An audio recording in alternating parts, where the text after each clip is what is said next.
Cooper Kupp has officially landed back in his home state. How can the Seahawks maximize him and Klint Kubiak's offense at this stage of his career? We're going to be breaking it all down here on our Monday edition of Locked On Seahawks.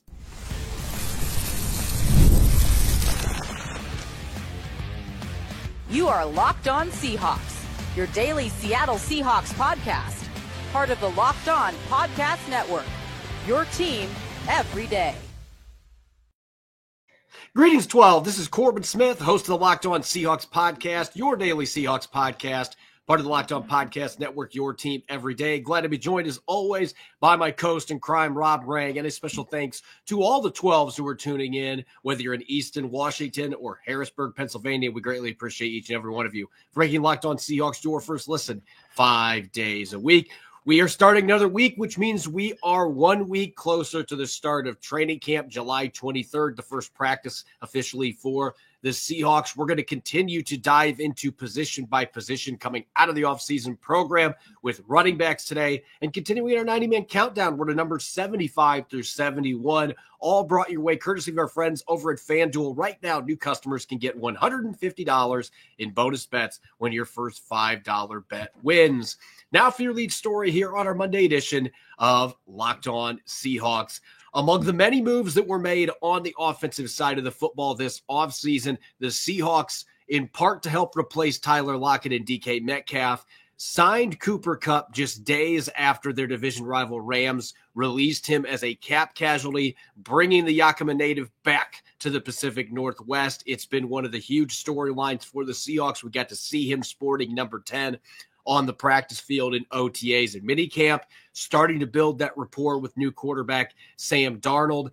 Rob, at this stage of his career, obviously Cooper Kupp now past the age of 30. It's been 4 seasons since he had that Triple Crown year for the Rams, has not gotten to the 1,000-yard receiving mark since that point because he's dealt with various injuries. Not that he hasn't been productive when he's been healthy, but I think it's worth looking at where Cooper Kupp is going to be able to help this football team right now at this stage of his career and how Klint Kubiak can maximize him in this offense where you're talking about a receiver who never has been a deep threat, really. That's never been Cooper Kupp's game.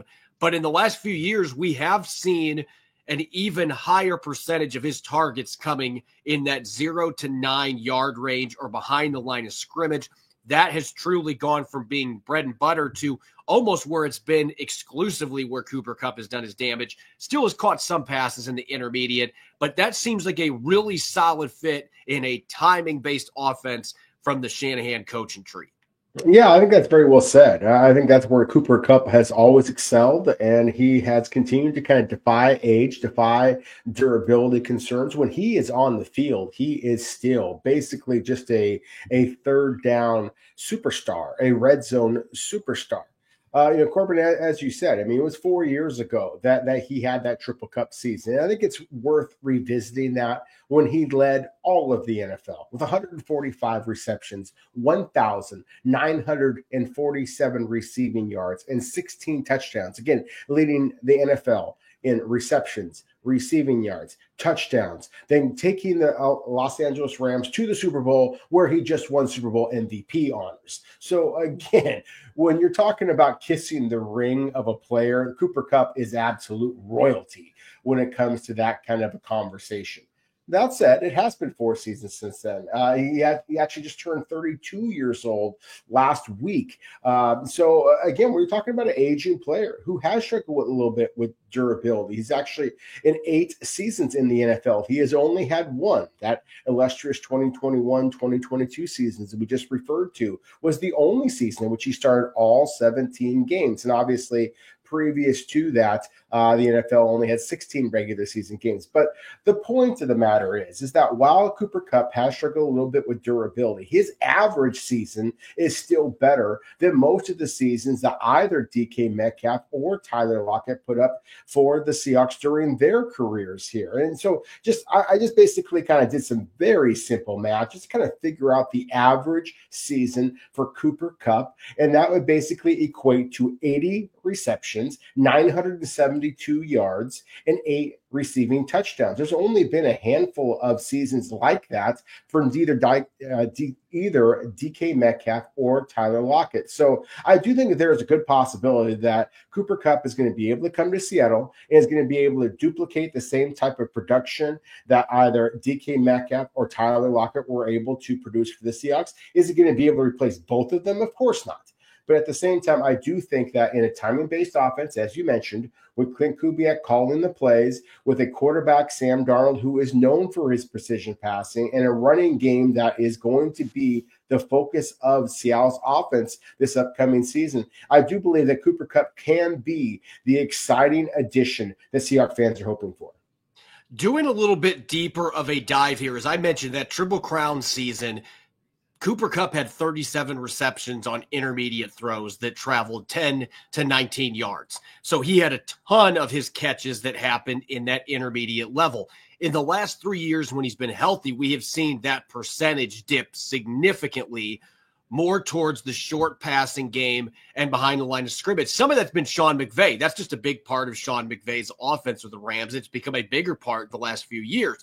But when you look specifically at Cooper Kupp, Rob, 2022, 55 of his 75 catches either were in that 0 to 9 yards traveled variety or they were behind the line of scrimmage. In 2023, 45 of his 64 catches, so an even higher percentage, 0 to 9 yards. That was just the throws 0 to 9 yards, not even including the behind the line of scrimmage passes.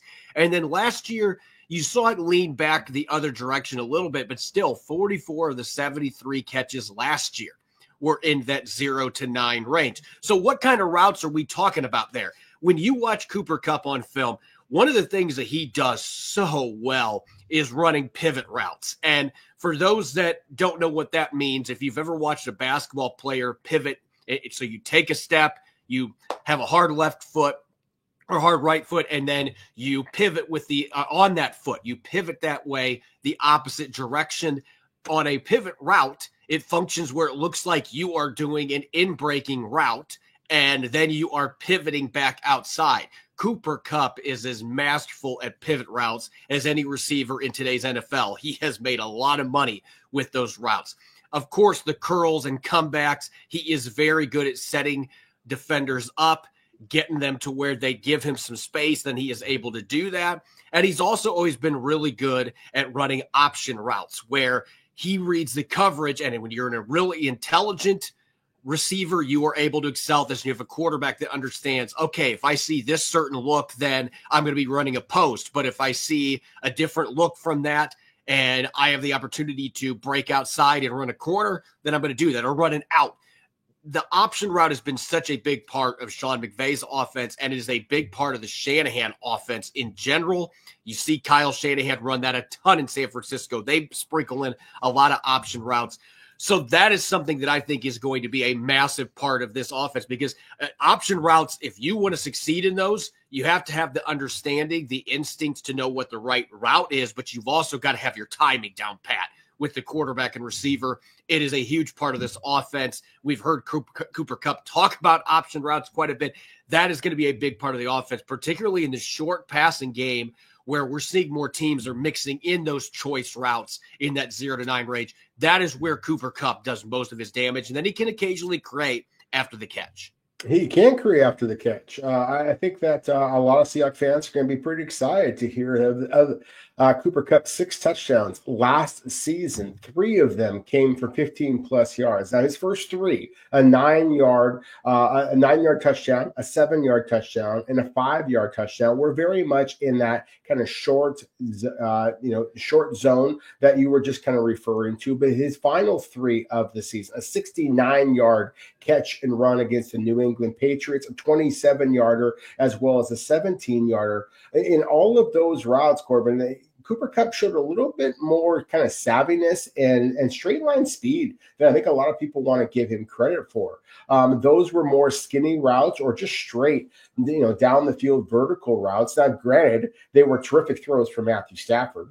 But at the same time, it also demonstrated that Cooper Kupp can get open basically against anybody. And it's going to be reliant on Klint Kubiak to be able to call some creative plays. And obviously Sam Darnold will be able to deliver the football. And also the rest of the Seattle's wide receivers to be able to kind of create some space. Cooper Kupp is kind of past the stage of his career where he is going to be getting double or triple teamed mercilessly the way that Seattle tried to slow him down in the past, and the way a bunch of Pac-12 teams tried to stop the Eastern Washington product in the past as well. But at the same time, he still can be absolute money again when it comes to those red zones and third down opportunities. That to me is where Cooper Kupp still can excel, and why I do believe that he is going to be quite successful for the Seahawks in 2025.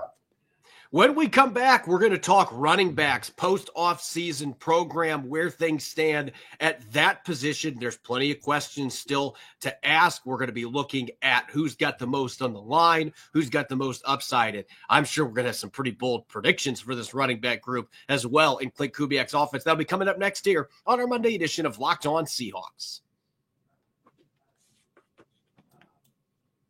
Summer sports are in full swing, and whether you're all about baseball under the lights, golf on the green, or high-stakes soccer action, FanDuel is the best way to make every game even more exciting.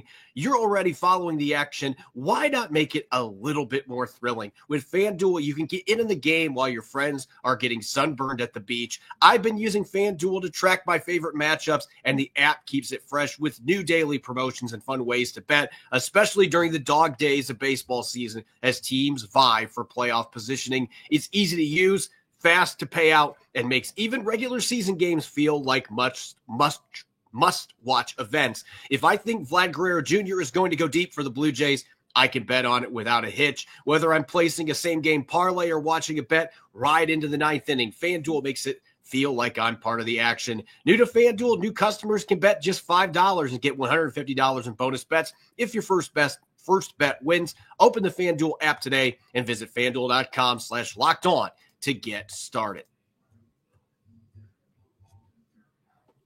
Welcome back to the Monday edition of Locked On Seahawks. I'm your host, Corbin Smith. He's Rob Bragg. A special thanks to all the 12s who are tuning in, and thank you as always for making Locked On Seahawks your first listen 5 days a week. We greatly appreciate it. Heading towards training camp, the fun thing every Monday right now just means we're getting closer to the beginning of the 2025 season.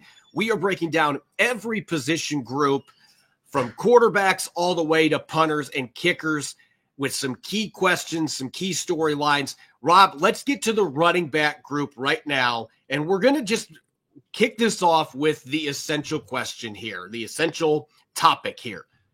Who has the most on the line in the backfield for the Seahawks? And I think it's going to be really easy to point to one name. There's one particular player going into the final year of his contract, but I kind of can make an argument for a couple other players here as well. We got to start this conversation, though, with Ken Walker III. There's no question about it. Yeah, I think that our three critical questions that we're going to be asking in every positional group is who has the most on the line, who has the highest upside, and a bold prediction. I think that you can make, basically focus on Kenneth Walker III for all three of those questions. Now, obviously, when you are talking about a positional group that is as talented and as deep as the Seattle Seahawks, when you got Kenneth Walker III, you got Zach Charbonnet, you got Kenny McIntosh, you got George Holani, you got the draft pick, of course, Damian Martinez, you got Jacaria White, you got George Holani. I think all six of those backs are legitimate NFL caliber talents. So I think you can make an argument that any one of those final three backs, they have the most on the line because they are fighting for their NFL lives. But at the same time, with Kenneth Walker III entering the final year of his rookie contract, we've seen the flashes of all-pro kind of capability. I would argue that he has the most on the line because if he does not be incredibly successful this past season, and by incredibly successful, I mean north of 1,000 rushing yards. I mean north of at least 14 starts, which is something that he struggled with durability, of course, as Seahawks fans know. Then I do think that he is going to be looking at free agency as kind of just a guy rather than being the absolute superstar that he has shown, again, those flashes of becoming. So to me, Corbin, the player with the most on the line at the running back position, there's no doubt about it. It is number 9, Kenneth Walker III.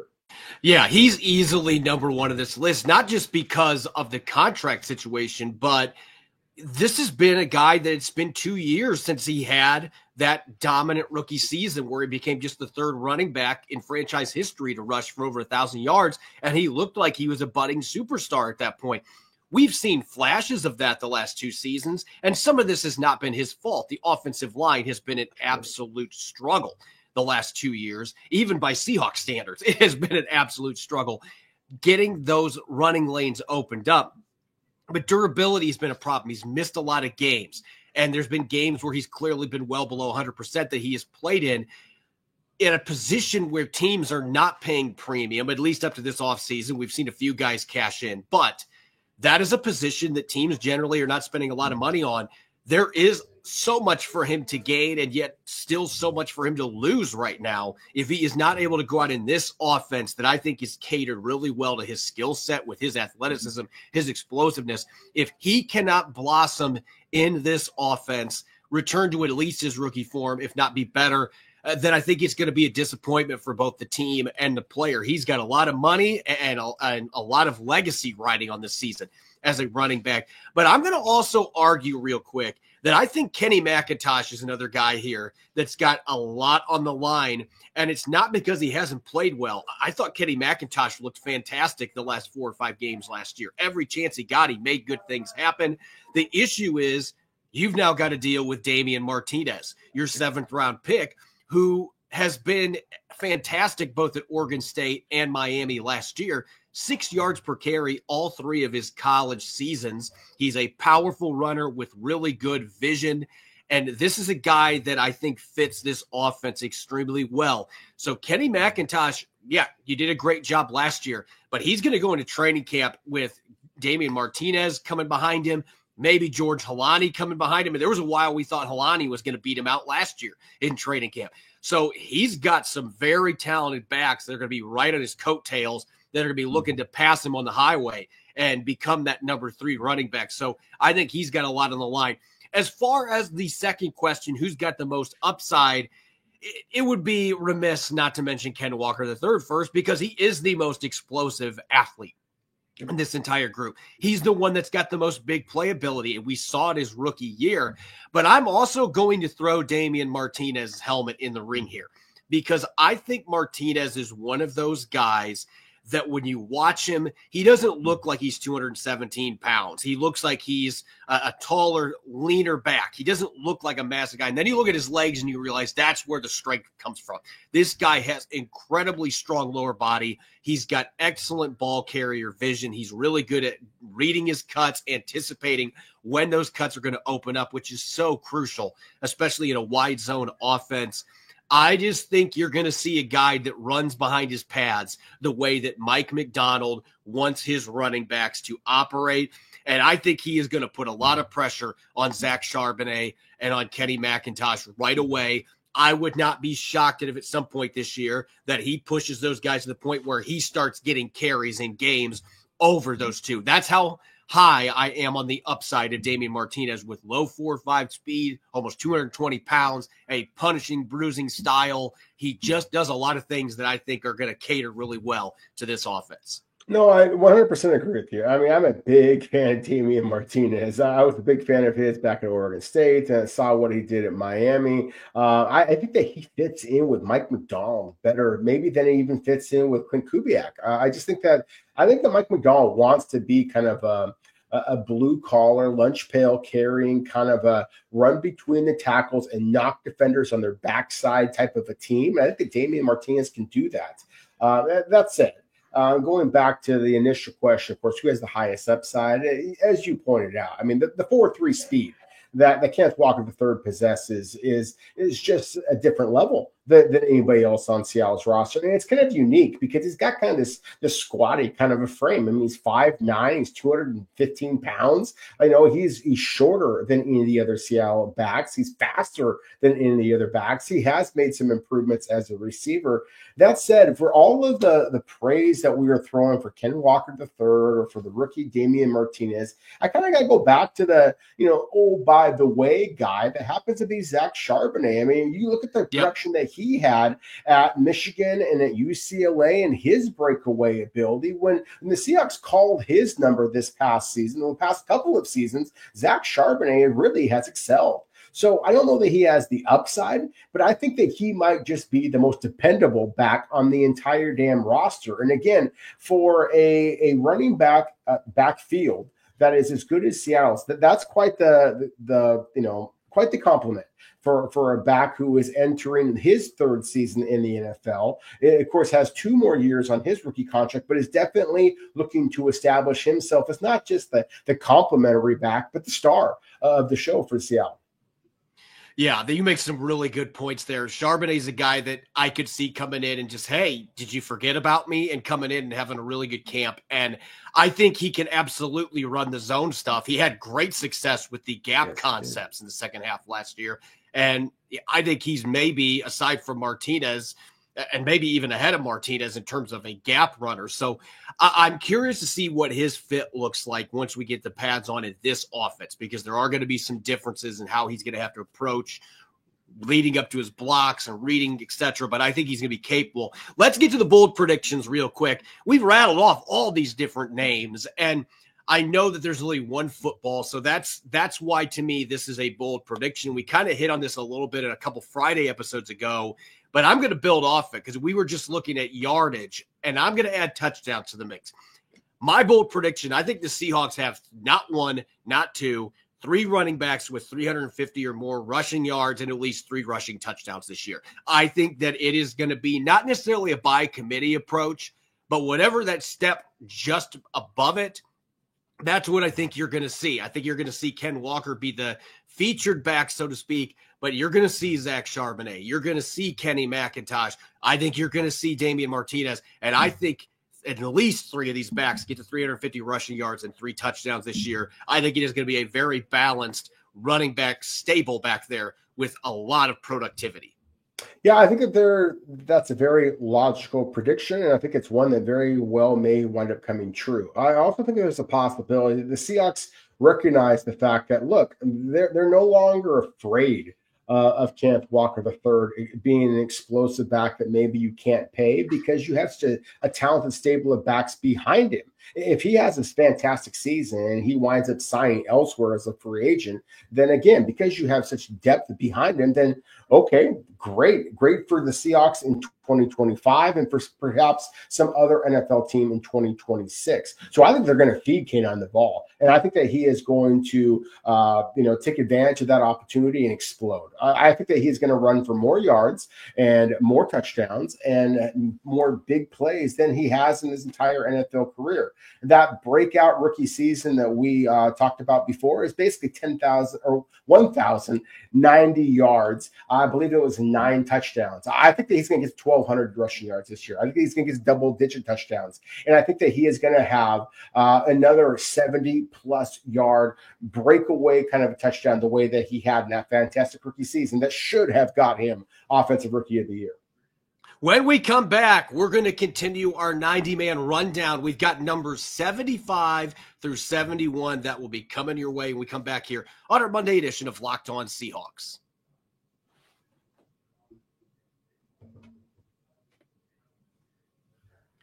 Welcome back to Locked On Seahawks. This is your host, Corbin Smith. Glad to be joined, as always, by my co-host in crime, Rob Rang. And a special thanks to all the 12s who are tuning in. Thank you, as always, for making Locked On Seahawks your first listen 5 days a week. We greatly appreciate your support of the show. Let's continue our 90-man rundown, shall we? We are now to our 4th cluster of players. We've got numbers 75 through 71. There's going to be plenty of receiver and defensive back flair in this particular cluster. And Rob, we're going to start off with one of the undrafted rookie signings that I personally was most excited about just because of the film that I had watched on Isis Waxter. And he's a guy that we learned a lot more about in regard to the East-West Shrine Bowl as well, participated in that all-star event. 6'2", 209 pounds. He's built more like a safety than a corner. He's not just tall. He's got a thicker, muscular body. He's got the physicality. He'll come up and hit you. He's cut his missed tackle rate each of the last 3 years, albeit against FCS competition. But again, you got to see him play at the East-West Shrine Bowl. He stepped up to the competition and improved his draft stock. I actually thought there was a chance he might get drafted in the 6th or 7th round, but Seattle ended up signing him as an undrafted free agent. And if there is, I know everybody's going to point to Zy Alexander, and we'll talk about him later in the series. Both these guys have a chance, a fighting chance to make this roster.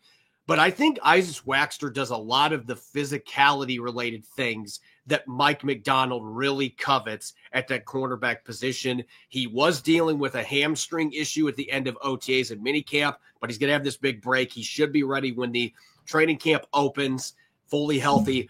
This is a guy that I'm excited to see just because there could be some positional flexibility too. This could be a guy you could keep on your roster that has cornerback and safety versatility as well as being a pretty good special teams player. Yeah, it's the physicality and the size that I'm intrigued by. It's the fact that he was invited to the combine, which is, a fairly rare occurrence when you play your college ball at Villanova. He ran a 4.56 in Indianapolis and goes back to his pro. He runs a 4.51. He had a 35.5-inch vertical, a 10-foot broad jump. So it kind of checks the boxes in terms of just, are you athletic enough to be able to make that transition to the NFL? And I love the fact that you mentioned the positional versatility because he did play corner, does project maybe better to safety in terms of his size. I think that, like a lot of late round or undrafted free agents, he's going to have to make his mark on special teams. But again, he has the size, speed combination to be able to do so. So yes, I'm very excited about Isaac Waxter. To me, he is one of the most intriguing of the undrafted free agents. But we're going to be talking about another one here in Connor O'Toole that I'm also very high on. Yeah, you mentioned that Connor O'Toole. He's next on our countdown. He was the one that got the most guaranteed money of Seattle's undrafted class. Now, I will say this. That does not always mean that the guy is a front runner to make the team. In fact, there's been a few times in recent years where the guy who got the most guaranteed money didn't even get through training camp. So just because a team does that, that doesn't mean that the guy has a road paved to make the roster. There have also been cases, and Poona Ford, guys that got a ton of guaranteed money for an undrafted rookie and then came in and made the roster. So I'm just saying it's more hit and miss. There is not a formula where, oh, you got the most guaranteed money, you have the best chance to make this team. With that being said, Connor O'Toole has tools, and that is what the Seahawks were fascinated by, because at Utah, this is a guy that had some durability concerns. I think if he was healthier and didn't miss as many games as he did, then there's a chance he's drafted in the 6th or 7th round. And you saw some examples of his physical tools on display with Utah the last couple of years, getting after the quarterback. Not great sack numbers, but he had a pretty solid pass rush win rate, which, again, is evidence he was effective enough, but he didn't play enough snaps because he had injuries that he was dealing with. Again, another guy that is on the smaller end for an edge. Seattle signed a lot of guys like that, so it makes me wonder if Mike Macdonald has some curiosity on diving into that. But historically, those have not been the kind of players that he has wanted playing off the edge in his defense.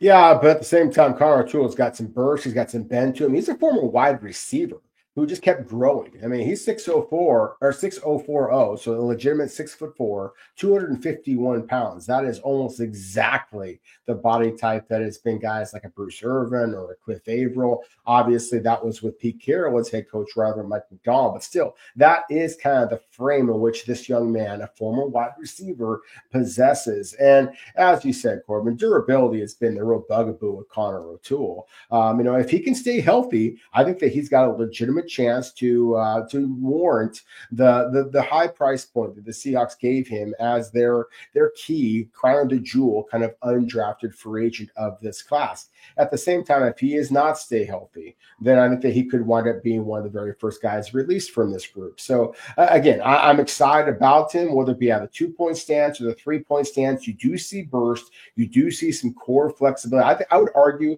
that he has a little bit more flexibility, a little bit of an ability to kind of wrap the corner and really accelerate towards the quarterback than some of the other pass rushers that we have talked about in recent days. At the same time, again, if he does not remain durable, then he could wind up being one of those guys that we forget about just a couple of weeks down the road. But if he does, then this is a guy that not only can make this squad, but actually could compete for some actual rotation as a rookie.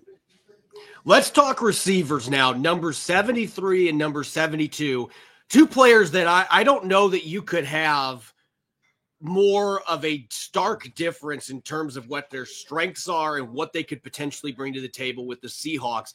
John Rhys Plumlee now going into his second NFL season. He actually was signed to Seattle's roster at the end of the year. Last couple games last year, did not suit up, but a converted quarterback that also was a center fielder in college baseball. Extremely athletic player who has that multi-sport background playing Division I Power 5 conference sports, both in football and baseball. And he ran the ball a lot at Ole Miss as well as UCF. That was a huge part of his game as a dual threat quarterback. And now Rhys Plumlee is playing the receiver position. And I will say this just from watching OTA's rookie minicamp, he participated because he was eligible. He still looks like a guy to me that's got a long way to go to get where he needs to be as a route runner, to be able to stick on an NFL roster. But the area that he could potentially crash the party with is kick and punt returns, because he is a guy that has the ability to create magic with the football in his hands. He did it against SEC competition. He did it at both schools he played at in college. Some teams even kicked around the idea of moving into running back because he's that kind of a athlete with the football in his hands. Have seen him return a few kicks and punts during OTAs. I'm wondering if maybe he's a wild card to watch on that front. On the other side of the equation, you got an undrafted rookie in Tyrone Broden Jr., who they listed at 6'7" at Arkansas. Seattle told us he's 6'5". He's only 6'5". He's not quite NBA height like we thought he was going to be. But Tyrone Broden Jr. is a legit 4'3" guy. Ran a 4.37 at Arkansas's Pro Day. He's been a true feast or famine player in college. Both played at Bowling Green earlier in his career before he transferred to Arkansas. This is a guy that can take the top off of defense and hasn't always had the most reliable of hands, but in OTAs and minicamp, he was catching pretty much everything thrown at him, and even got a touchdown catch from Sam Darnold in one of the drills in OTAs. He has been a player that has just kind of crept onto my radar a little bit because you can't teach 6'5", 4.38 together. If you were able to get consistent pass catching production from Broden, this is a guy that might be able to help with that issue we've talked about so much with this team not having speed in the receiving core. Tyrone Broden Jr. has speed to burn, and he's also got the height, the size, and he's returned some kicks and punts in the past as well. Yeah, I mean, as you say, he ran a 4.38.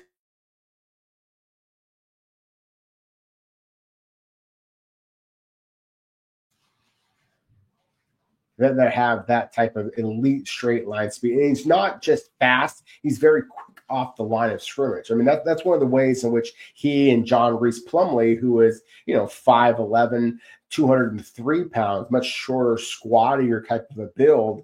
Tyrone Broden was is again very tall and very sleek. Whereas with Plumlee, he had a 1.63 10-yard split. Even though he wound up running a 4.54, he's kind of sluggish off the gate. That's not something you normally equate with a slot receiver, which is where I think that John Rhys Plumlee is likely going to be able to kind of carve out his NFL future.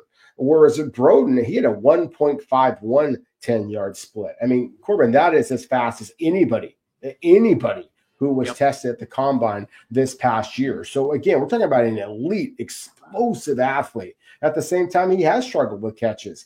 He does not have the most natural hands. He is much better tracking the ball over his shoulder than he is in coming back to the quarterback. And of course, when you have an offense that is going to be as dependent on, play action passes and running the football as this one, I do think that there is a chance. I think he could be Marquez Valdes-Scantling Part 2. And so, again, I'm very intrigued that there's absolutely a position for him on this roster, a role for him on this roster. So I think those two wide receivers, of course, the converted quarterback, as you mentioned, with John Rhys Plumlee, again, we don't know who is going to be the primary backup slot receiver behind Cooper Kupp.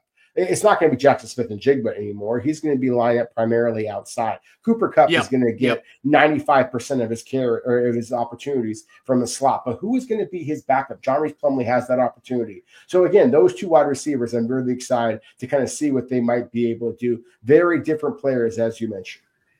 And closing off this cluster of five players, and I don't know what it was with the draft class. I believe it was 2022 that JT Woods came in from Baylor. And I don't know what it was about that draft class. I believe Denzel Mims was in that draft class as well. Baylor had a couple guys that I just absolutely loved in that draft class. And unfortunately, the NFL has not gone well for a lot of those players. And JT Woods being one of them, he has the size, he's got the ball skills.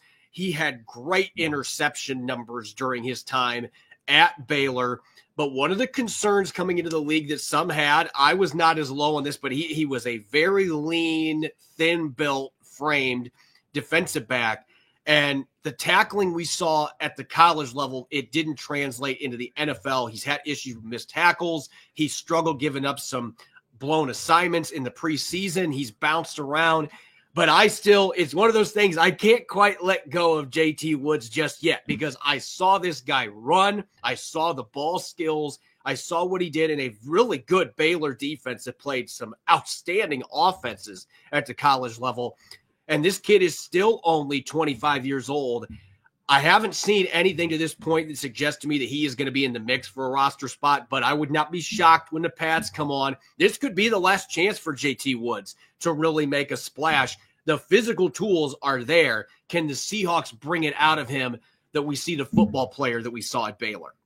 Yeah, and to your point, I mean, he does have that long, lean build. He's 6'2", 195 pounds. He played safety at Baylor, led the Big 12 in interceptions back in 2021 with 6. He was I believe it was the 79th overall pick, so an early third-round selection by the Chargers a couple of years. They primarily listed him as a safety. And again, like we talked about with some of the other NFL teams on the West Coast, I had the opportunity to evaluate him while I was going to NFL training camps as a member of the BC Lions. He was listed as a safety his first couple of seasons in the NFL. When Jim Harbaugh joined with the Chargers a year ago, they moved him to corner, which is where a 6'2", 195-pounder probably projects best. But he struggled there as well. Wound up getting himself released. He spent a cup of coffee with the Philadelphia Eagles. I do think that he fits in better with Seattle's system, and certainly there is less depth at the cornerback spot than there is at safety, so that's a better possibility for him to make this roster. But he's going to have to show those ball skills. He's going to have to play with the improved physicality and consistency as an open field tackler to be able to make this roster. But at the same time, similar to what we talked about with the wide receiver Tyrone Broden, when you have guys that run that damn fast and have those kind of ball skills, then you are going to be giving them several opportunities to make a roster. As always, you can follow me on X and Blue Sky at Corbin Smith NFL. You can follow Rob at Rob Rang. Make sure to subscribe to Locked On Seahawks on YouTube or wherever you get your podcast to make sure you don't miss a single episode. When we come back tomorrow, we're going to be continuing to dive into some of Seattle's new additions on offense and defense. We're going to swing back over to the defensive side of the ball. Shemar Jean-Charles coming into the quarterback position, and maybe somebody that fans should learn his name a little bit heading into the 2025 season, and we'll continue our 90-man rundown as well. Enjoy the rest of your Monday, and thanks for listening in. Go Hawks.